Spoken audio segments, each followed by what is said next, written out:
Assalamualaikum warahmatullahi wabarakatuh. Baiklah, pada pertemuan kali ini kami dari kelompok 3 akan menjelaskan materi perkuliahan materi dan energi untuk materi batubara sebagai sumber energi alternatif. Sebelum itu, yang terhormat Ibu Rani Octavia MPD sebagai dosen pengampu mata kuliah materi dan energi, kemudian kepada teman-teman yang sedang melakukan proses perkuliahan pada saat sekarang ini. Baiklah, sebelum itu, izinkan saya memperkenalkan anggota kelompok 3. Yang pertama yaitu ada saya sendiri, Anissa Rahmita, NIM 19231052. Kemudian ada Cici Afrializa, NIM 1923100709.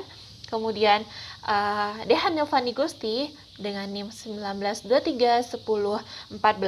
Kemudian ada Jihan Fadila Amril NIM 19231027. Kemudian ada Rani Anggraini NIM 19231037. Kemudian ada Rivi Amelia NIM 19231038. Baiklah, kami dari Pendidikan IPA kelas B, Fakultas Matematika dan Ilmu Pengetahuan Alam Universitas Negeri Padang. Baiklah, langsung saja masuk ke materi yang akan kami sampaikan, yaitu pada materi batubara sebagai energi alternatif. Untuk materi batubara sebagai sumber energi alternatif, kami dari kelompok 3 akan membahas beberapa materinya. Yang pertama yaitu pengertian dan kandungan batubara. Yang kedua itu ada sejarah penemuan batubara. Yang ketiga proses pembentukan batubara. Yang keempat ada potensi batubara di Indonesia. Yang kelima adalah batubara sebagai sumber energi. Nah, di sini akan kami jelaskan mengenai cara pengolahan, kelebihan, dan kekurangannya. Kemudian materi yang terakhir yaitu pemanfaatan batubara di Indonesia.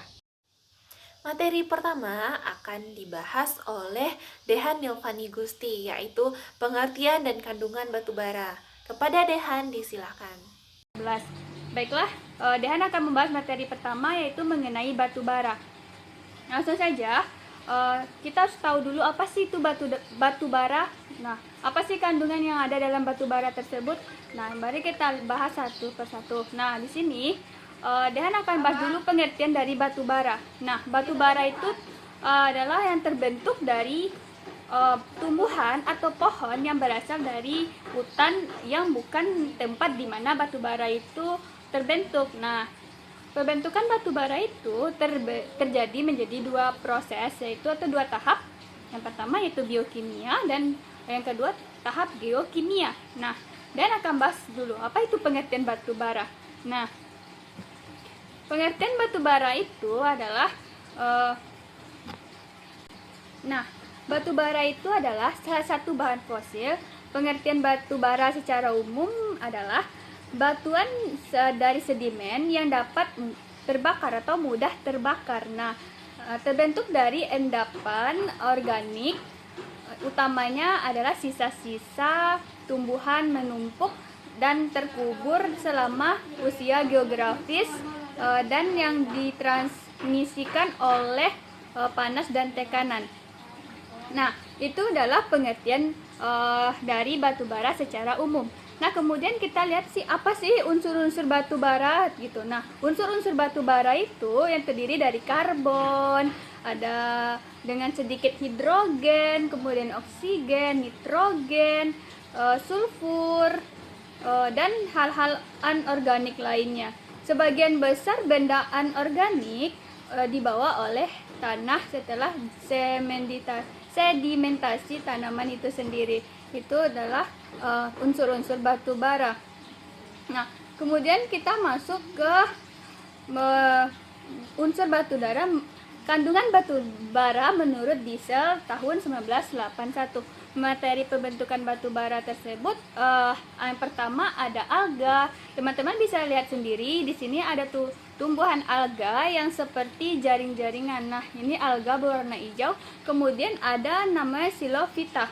Nah, ini Xylophyta seperti tumbuhan yang kacang padi tapi panjang-panjang seperti itu. Nah, yang kemudian ada Pteridophyta itu tuh seperti paku-pakuan. Nah, teman-teman, ini tumbuhnya di hutan di sekitar tempat mereka hidup. Kemudian ada Gymnospermae. Nah, ini bagian dari Gymnospermae.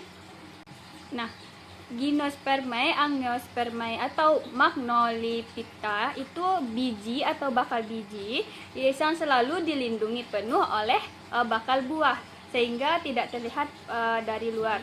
Pada Gymnospermae, biji terekspos langsung dan terletak di antara daun-daun penyusun strobilus atau rujung. Itu adalah Angiospermae.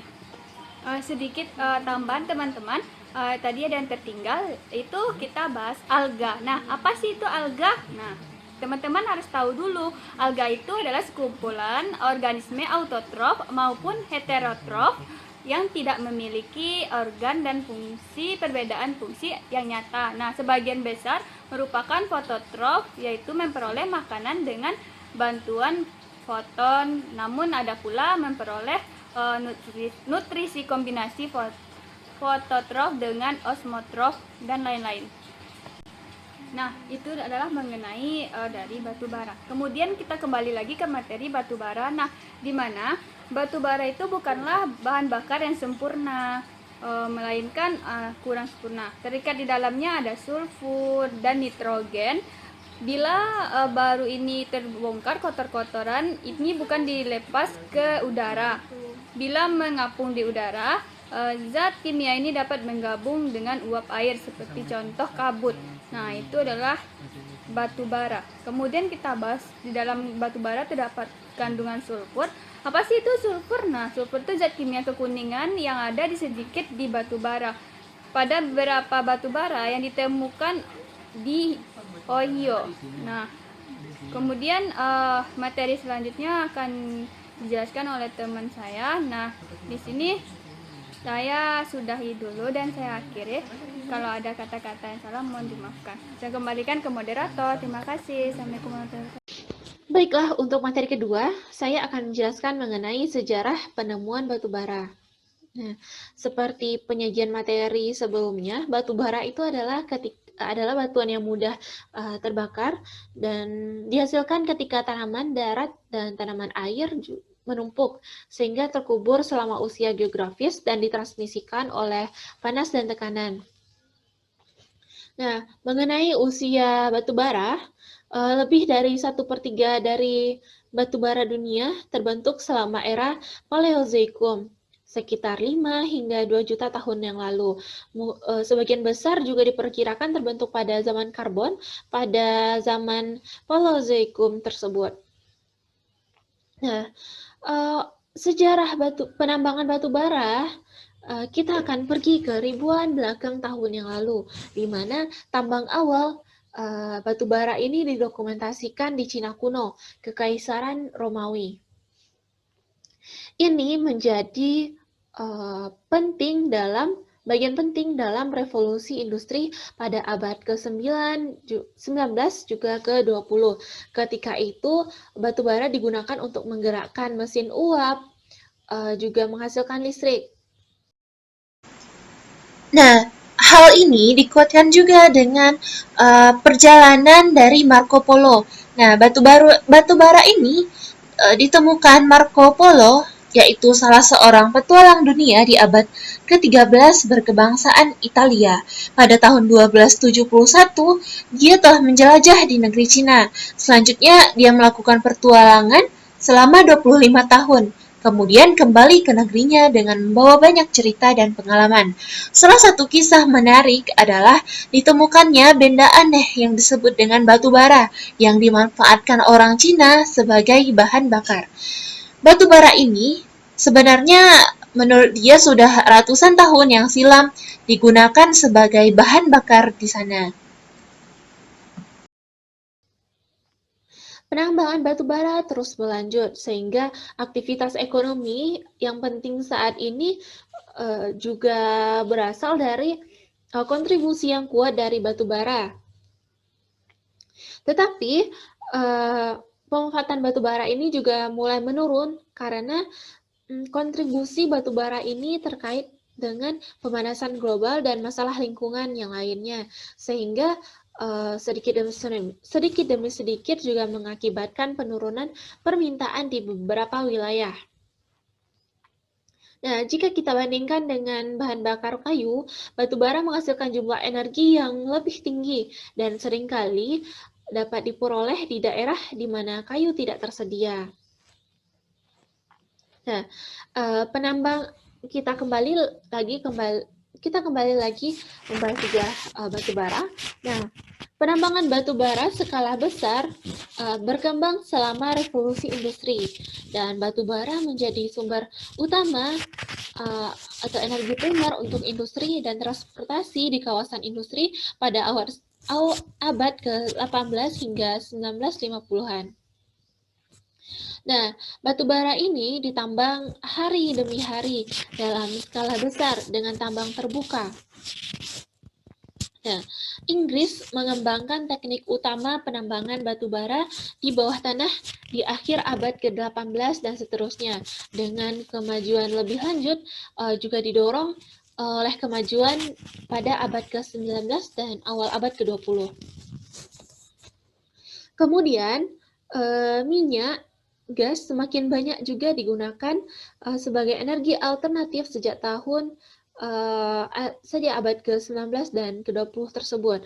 Nah, pada akhir abad ke-20, batu bara sebagian besar digantikan dalam penggunaannya, contohnya pada industri dan transportasi, digantikan oleh minyak, gas alam, atau listrik yang dihasilkan dari minyak gas lainnya, dan juga sumber energi terbarukan. Untuk selanjutnya, saya akan jelaskan bagaimana juga sejarah batu bara itu di Indonesia. Nah, di Indonesia sendiri, endapan batu bara itu terdapat di cekungan tersier, yaitu terletak di bagian barat paparan Sunda, termasuk di sana Pulau Sumatera dan Kalimantan. Nah, batu bara ini terbentuk dari endapan gambut pada iklim purba sekitar Katulistiwa, yaitu digolongkan dengan batu bara Eosin dan Miosin. Nah, untuk yang Eosin itu sekitar 45 juta tahun yang lalu, dan untuk Miosin itu 20 juta tahun yang lalu. Itu skala menurut waktu geologi. Nah, beberapa di antara batu bara itu tergolong gambut yang terbentuk di atas muka air tanah rata-rata pada iklim basah sepanjang tahun. Jadi, gambut tersebut terbentuk pada kondisi di mana mineral-mineral anorganik terbawa oleh air masuk ke dalam sistem dan membentuk lapisan batu bara yang menambal secara lokal, hingga secara umum dijumpai pada batu bara Miosin. Sebaliknya, untuk endapan batu bara Eosin umumnya lebih tipis, berkadar sulfur tinggi. Nah, kedua umur endapan batu bara ini terbentuk pada lingkungan daratan pantai atau delta, mirip dengan daratan pembentukan gambut yang terjadi saat di daerah timur Sumatera dan sebagian besar Kalimantan. Nah, penelusuran batu bara di Kalimantan Timur bermula di wilayah Samarinda pada 1845. Penemunya yaitu pedagang-pedagang dari Inggris di bawah pasukan milik George Peacock. Nah, sekianlah materi terkait sejarah penemuan batu bara. Untuk materi selanjutnya, proses pembentukan batu bara akan dijelaskan oleh Cici Afrializa. Kepada Cici, silakan. Saya Cici Afrializa, NIM 19231009 akan menjelaskan materi mengenai proses pembentukan batu bara. Nah, batu bara merupakan sumber daya alam yang sangat melimpah di negeri ini, di mana secara umum batu bara itu terbentuk dari proses-proses tumbuhan yang mengalami pengendapan pada tekanan dan suhu yang tinggi selama jutaan tahun. Nah, dalam proses pembentukan batu bara dapat terjadi melalui dua teori. Yang pertama itu teori in situ dan teori drift, di mana teori in situ menyatakan bahwa batu bara itu terbentuk dari tumbuhan yang berasal dari hutan yang merupakan tempat batu bara tersebut terbentuk, di mana batu bara terbentuk di daerah ini biasanya terjadi di hutan basah dan berawa. Tumbuhan-tumbuhan roboh dan mati tenggelam dalam rawa tersebut, kemudian mengendap dan mengalami pembusukan dalam waktu yang lama. Yang kedua itu ada teori drift, di mana teori ini menggambarkan bahwa batu bara yang terbentuk dari tumbuhan atau pohon yang bukan berasal dari tempat batu bara tersebut terbentuk. Batu bara yang terbentuk berdasarkan teori ini telah mengalami transisi dan biasanya terbentuk di daerah delta. Adapun ciri-cirinya itu dengan lapisan tipis, tidak terus-menerus atau membelah, dan banyak mengotor. Proses pembentukan batu bara pada umumnya dibagi menjadi dua tahap. Yang pertama itu tahap petrification, tahap penggambutan, dan yang kedua ada qualification, tahap pembatubaraan. Pada tahap petrification atau tahap penggambutan itu sisa-sisa tumbuhan mengendap dan tersimpan dalam kondisi bebas oksigen atau anaerob, di mana material tumbuhan ini akan melepaskan unsur hidrogen, nitrogen, oksigen, dan karbon dalam bentuk karbon dioksida, CO2, air, H2O, dan NH3 menjadi humus. Nah, kemudian bakteri anaerob akan mengubah tumpukan sisa tumbuhan menjadi gambut. Selanjutnya ada tahap qualification atau tahap pembatubaraan. Pada tahap ini, endapan batu bara terus mengalami pembebanan hingga semakin menumpuk dan memadat. Tahap ini merupakan gabungan dari proses biologi, kimia, dan fisika, di mana komposisi karbon atau unsur C akan meningkat, sementara komposisi hidrogen atau unsur H dan oksigen dan unsur O oksigen akan berkurang. Melalui proses ini, batu bara akan terbagi menjadi berdasarkan tingkat kematangan. Selanjutnya ada jenis-jenis batu bara. Berdasarkan tingkat proses pembentukannya yang dikontrol oleh tekanan, panas, dan waktu, batu bara umumnya dibagi menjadi 5 kelas. Yang pertama itu ada antrasit, bituminus, subbituminus, lignin, dan gambut. Nah, yang pertama itu ada jenis antrasit. Antrasit itu adalah kelas batu bara tertinggi dengan warna hitam berkilau metalik yang mengandung sekitar 86-98% unsur karbon dengan kadar air kurang dari 8%. Yang kedua itu ada jenis bituminous, di mana itu mengandung 68-86 unsur karbon dan berkadar air 8-10% dari beratnya. Kelas batu bara yang paling banyak ditambang di Indonesia adalah bituminous yang tersebar di Pulau Sumatera dan Kalimantan dan Sulawesi. Yang ketiga ada subbituminous yang mengandung sedikit karbon dan banyak air, dan oleh karenanya menjadi sumber panas yang kurang efisien dibandingkan dengan bituminous karena hanya mengandung sedikit karbon. Yang keempat ada lignin, yaitu batu bara yang berwarna coklat yang sangat lunak dan mengandung air sekitar 35-75% dari beratnya. Yang kelima itu ada jenis gambut yang bertekstur berpori dan memiliki kadar air di atas 75% serta nilai kalori yang paling rendah. Sekian materi dari saya kembalikan kepada moderator. Terima kasih. Untuk materi keempat, yaitu potensi batu bara di Indonesia, akan dijelaskan oleh Rani Anggraini. Kepada Rani, disilakan. Nah, di sini saya akan membahas mengenai potensi batu bara di Indonesia. Nah, sebelumnya, batu bara adalah salah satu sumber energi yang diandalkan untuk memenuhi kebutuhan energi yang ada di Indonesia.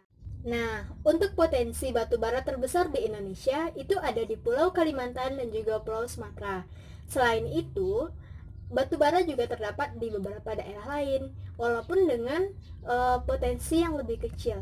Misalnya, di daerah Jawa Barat, Jawa Tengah, Papua, dan juga Sulawesi. Yang mana jumlah sumber daya yang dihasilkan cukup signifikan, didukung dengan biaya eksplorasi dan eksploitasi yang relatif murah. Listrik yang dihasilkan oleh PLTU batubara misalnya, yang mana terbilang lebih murah jika dibandingkan dengan listrik yang dibangkitkan dengan tenaga minyak, gas bumi, maupun panas bumi.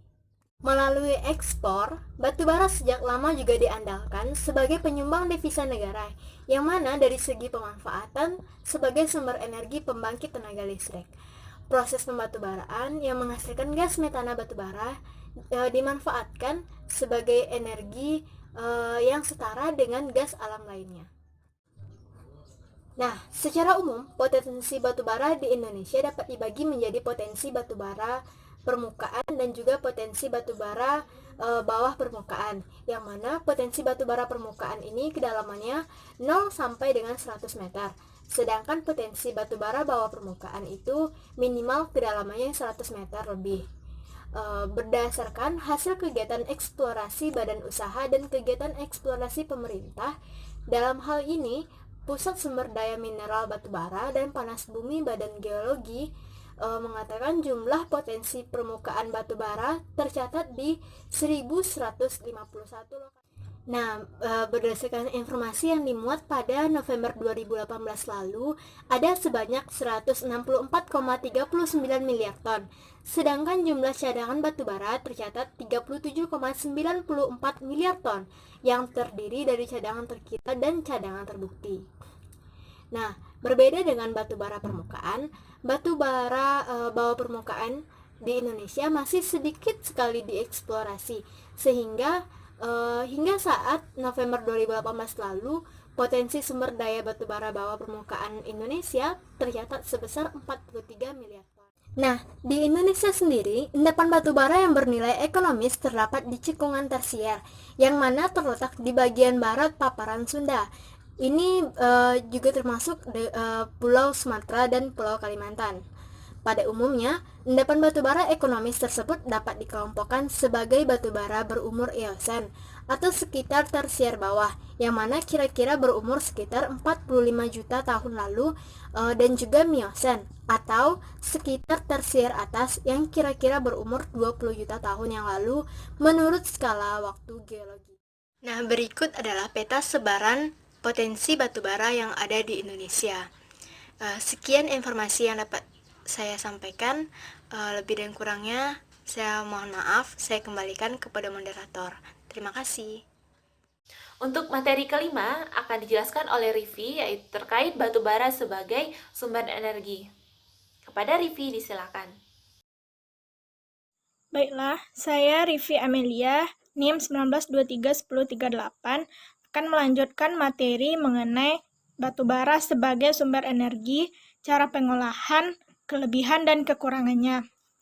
Di sini, pengolahan batubara bertujuan untuk menghilangkan pengotor-pengotor yang terdapat di dalam batubara, yang mana ketika pengotor tersebut masih ada di dalam batubara, maka akan menjadi masalah saat pemanfaatannya sebagai sumber energi. Di sini, cara pengolahan batubara sebagai sumber energi memiliki beberapa tahapan dalam pengolahannya. Yang pertama, preparasi, yang kedua konsentrasi, dan yang ketiga dewatering. Baiklah, kita akan membahasnya satu persatu. Yang pertama yaitu tahapan preparasi, di mana tahapan preparasi ini merupakan operasi persiapan mereduksi ukuran dari batubara, yang mana bertujuan untuk menyesuaikan ukuran dengan yang dibutuhkan. Yang mana pada proses reduksi ini biasanya dilakukan dengan alat peremuk, misalnya crosshair. Dapat teman-teman lihat pada gambar, itu merupakan gambar dari bentuk crosshair. Proses peremukan ini dilakukan dalam 3 tahapan. Yang pertama, tahapan primary crusting, yang mana tahapan primary crusting ini adalah suatu tahapan untuk meremuk umpan dengan ukuran 2 inci sampai 90 inci. Dan umpan ini biasanya berasal dari hasil tambang. Dan alat yang digunakan dapat teman-teman lihat pada gambar, yaitu contohnya jaw crosshair. Selanjutnya, tahapan yang kedua disebut juga dengan secondary crusting, yang mana secondary crusting ini merupakan umpan yang dimasukkan sebesar 1 inci sampai 3 inci, yang biasanya merupakan lanjutan dari tahapan sebelumnya, yaitu primary crusting. Dan tahapan yang ketiga fine crusting, yang mana ukuran yang dimasukkan sebesar 1/4 inci sampai 3/8 inci.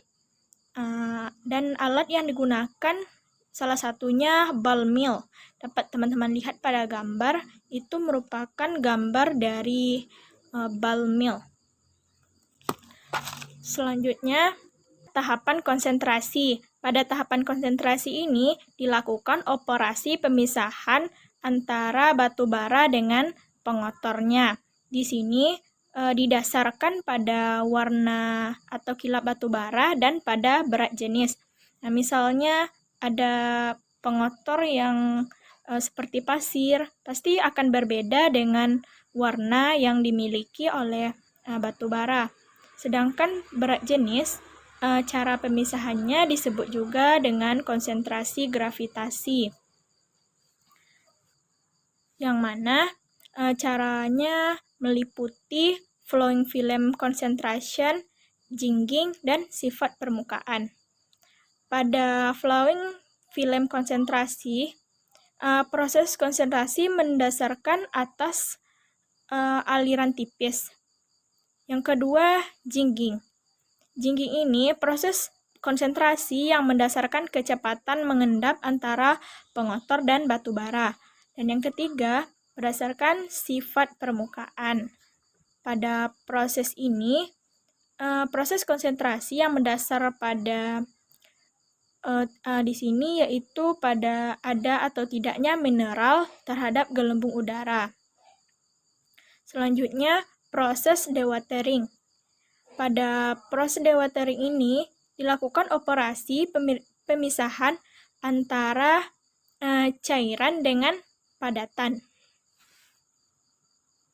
Pemisahan ini biasanya dilakukan setelah pemisahan pada konsentrasi. Pada pemisahan dewatering ini dikelompokkan menjadi 3 tahapan. Yang pertama, thickening, filtrasi, dan dyeing. Pada thickening ini merupakan tahapan pertama antara pemisahan zat padat dengan zat cair berdasarkan atas kecepatan mengendap batu bara dalam satu plop. Yang kedua, filtrasi. Filtrasi ini merupakan operasi pemisahan padatan dengan cairan dengan cara menyaring. Dan yang ketiga, dyeing. Pada dyeing ini dilakukan operasi penghilangan air dengan pemanasan sehingga padatan ini bebas dari cairan. Selanjutnya, sebenarnya pada pengolahan batu bara setelah dilakukan beberapa tahapan tadi seperti preparasi, konsentrasi, dan dewatering tadi, setelah didapatkan batu bara murni atau tidak ada zat pengotor lagi, maka untuk menjadikannya sebagai sumber energi dapat dilakukan secara langsung dan ada juga yang tidak secara langsung. Yang dapat digunakan secara langsung misalnya pada pembangkit listrik tenaga uap, pada industri semen, dan pada briket batu bara. Nah, itu merupakan sumber energi batu bara yang dapat digunakan secara langsung. Namun, ada pula yang tidak dapat digunakan secara langsung sehingga diperlukan pengubahan atau pencairan dari zat padat menjadi cairan. Selain dikonversi menjadi zat cair, batu bara juga dapat dikonversi menjadi zat gas. Adapun proses pencairan dari batu bara ini dapat dilakukan beberapa cara, diantaranya yang pertama, gasifikasi. Pada gasifikasi ini dilakukan proses pengubahan material organik batu bara menjadi bentuk gas, yang mana awalnya batu bara berbentuk padat ketika dimasukkan ke dalam suatu alat, dia akan merubah bentuk gas. Proses perubahan itulah yang disebut dengan gasifikasi, di mana tahapan dari perubahan dari padatan menjadi gas tersebut dimulai dari ketika batu bara diberikan uap panas dan oksigen, maka dia akan menghasilkan gas reduksi dan gas yang berkalori rendah yang dapat digunakan untuk pembakaran dan pembangkit listrik. Selain itu, juga menghasilkan sintesis gas yang digunakan sebagai industri kimia. Dan penghasil yang selanjutnya seperti pengganti gas alam, misalnya hidrogen dan karbon monoksida. Selanjutnya, Fischer-Tropsch. Reaksi sintesis dengan bahan baku gas karbon monoksida dan hidrogen dengan bantuan katalis untuk menghasilkan rantai karbon. Di sini prosesnya ketika ada suatu batu bara didahului oleh proses gasifikasi, pertama tadi gas batu bara yang berbentuk padat baru diubahkan menjadi bentuk gas, lalu dibakar hingga berwarna merah. Ketika mulai padam, batu bara tadi dialiri dengan oksigen, lalu keduanya akan menghasilkan campuran gas yang sehingga dimurnikan dengan bantuan katalis besi atau yang lainnya sehingga menghasilkan hidrokarbon. Nah, itu merupakan tahapan dari Fischer-Tropsch. Selanjutnya, pirolisis.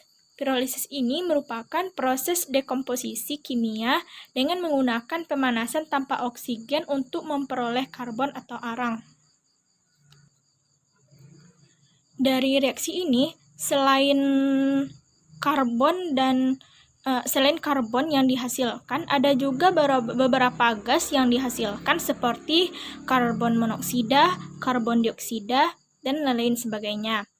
Proses pada pirolisis ini disebut juga dengan proses pengarangan. Prosesnya ketika batu bara diberikan pemanasan dengan suhu tinggi, maka akan menghasilkan dua gas seperti condensable gas atau tar dan non-condensable gas atau char.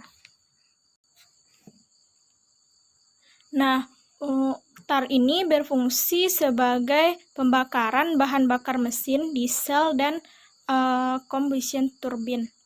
Selanjutnya ada char sebagai bahan padat yang tersisa sebagai gas ringan.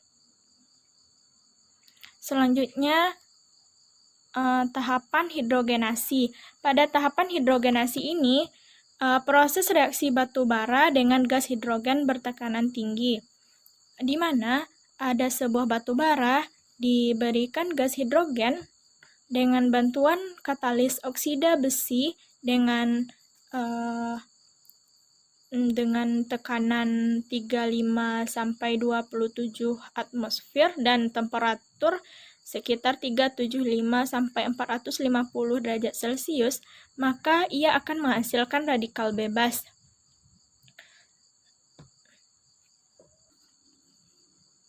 Nah, 4 itulah proses pencairan batu bara yang semula padat menjadi cair ataupun gas supaya dapat digunakan sebagai sumber energi seperti minyak. Selanjutnya, kelebihan dan kekurangan dari batu bara sebagai sumber energi. Yang pertama ada kelebihan batu bara. Batu bara memiliki beberapa kelebihan, diantaranya batu bara cair dapat digunakan sebagai bahan bakar seperti pembangkit listrik, transportasi, dan industri kimia. Selanjutnya, batu bara yang diturunkan adalah bahan bakar bebas sulfur dan rendah oksidan nitrogen. Selanjutnya, cadangan batu bara di Indonesia lebih banyak daripada minyak bumi.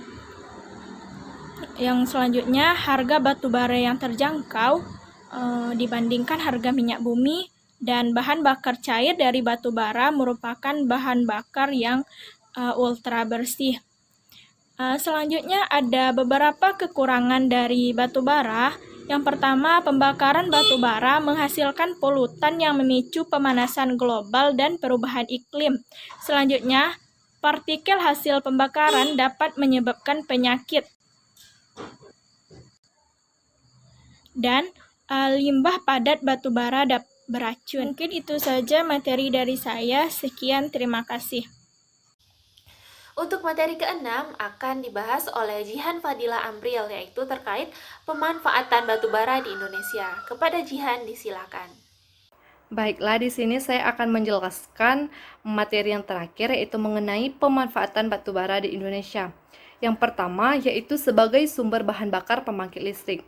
Nah, seperti yang kita ketahui bahwa batu bara sangat terkenal menjadi bahan bakar terbaik pembangkit listrik. Nah, untuk menghasilkan listrik, batu bara akan dikonversikan ke dalam bentuk uap panas dan menjadi sumber tenaga yang bisa menghasilkan listrik dengan menggerakkan turbin generator listrik. Nah, proses ini bisa dilakukan sebanyak 2 kali sehingga bisa menghemat jika digunakan. Kemudian, adapun energi pembangkit listrik yang umum seperti pembangkit listrik tenaga air, pembangkit listrik tenaga uap, dan pembangkit listrik tenaga surya, serta pembangkit listrik tenaga batu bara. Lanjut, pemanfaatan yang kedua yaitu menghasilkan produk gas. Nah, di mana proses pengambilan gas yang dihasilkan oleh batu bara ini memerlukan sebuah teknologi yang sangat canggih. Nah, produk gas ini didapat dari dalam tanah. Kemudian, gas alami yang dihasilkan tersebut akan diolah di tempat pertambangan dan dimanfaatkan menjadi berbagai produk, seperti bahan bakar industri, pembangkit listrik tenaga gas, serta produk hidrogen dan solar. Nah, perlu kita ketahui juga bahwa teknologi yang mengambil gas dari batu bara alami ini telah diterapkan oleh berbagai negara di dunia, seperti Cina, Australia, India, Jepang, dan juga Indonesia. Nah, selanjutnya pemanfaatan yang ketiga yaitu mendukung produk industri aluminium. Nah, bahan ini bisa diperoleh sebagai hasil sampingan dari proses oksidasi besi pada aktivitas industri baja. Nah, panas kokas dan gas dari batu bara ini bisa memisahkan beberapa produk baja sehingga dapat menghasilkan produk aluminium yang dipakai untuk berbagai jenis industri. Contohnya peralatan dapur, industri tanah, dan juga konstruksi. Nah, lanjut, pemanfaatan yang keempat yaitu membantu industri baja. Nah, di mana manfaat batu bara yang satu ini sangat penting bagi kehidupan manusia. Nah, pasalnya banyak barang-barang kebutuhan kita terbuat dari material baja. Contohnya seperti peralatan kesehatan, peralatan pertanian, peralatan transportasi, dan juga mesin yang digunakan dalam rumah tangga. Lanjut, pemanfaatan yang kelima yaitu mengenai membantu produksi pupuk pertanian, di mana pupuk pertanian kimia tak akan terlepas dari batu bara dalam proses pengolahannya. Pasalnya, produksi pupuk pertanian ini selalu membutuhkan gas khusus untuk pembakaran yang bisa diberikan dari batu bara. Nah, bahkan berbagai produk kimia dihasilkan dari olahan sisa pembakaran batu bara yang kemudian dimurnikan dengan menggunakan perlengkapan khusus. Proses tersebut yang membentuk bahan-bahan pembentuk kimia. Nah, lanjut, pemanfaatan yang keenam yaitu bahan bakar pendukung produk semen.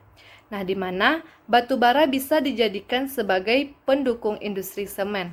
Bahkan bisa dikatakan batu bara merupakan bahan dasar pembuatan semen. Walaupun bukan sebagai bahan baku dalam hal material, manfaat batu bara bisa digunakan dalam proses pembakarannya. Nah, pemanfaatan yang ketujuh yaitu membantu industri kertas. Nah, perlu diketahui juga bahwa panas yang dihasilkan oleh batu bara itu sangatlah tinggi, sehingga banyak digunakan dalam perindustrian.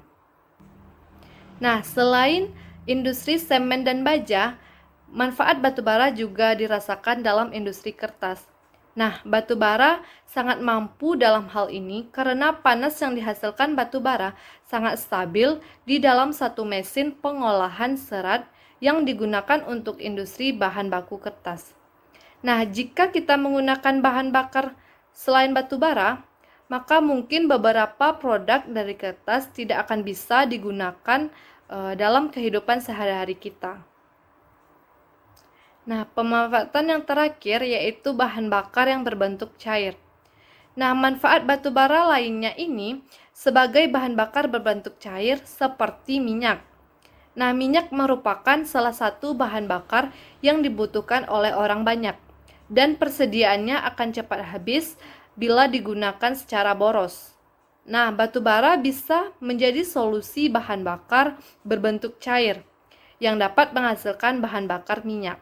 Sekian dari saya kembalikan ke moderator. Baiklah teman-teman, sekian materi dari kelompok 3 terkait batu bara sebagai sumber energi alternatif. Dan sekian dari kami, semoga video ini bermanfaat dan kami akhiri dengan wassalamualaikum warahmatullahi wabarakatuh.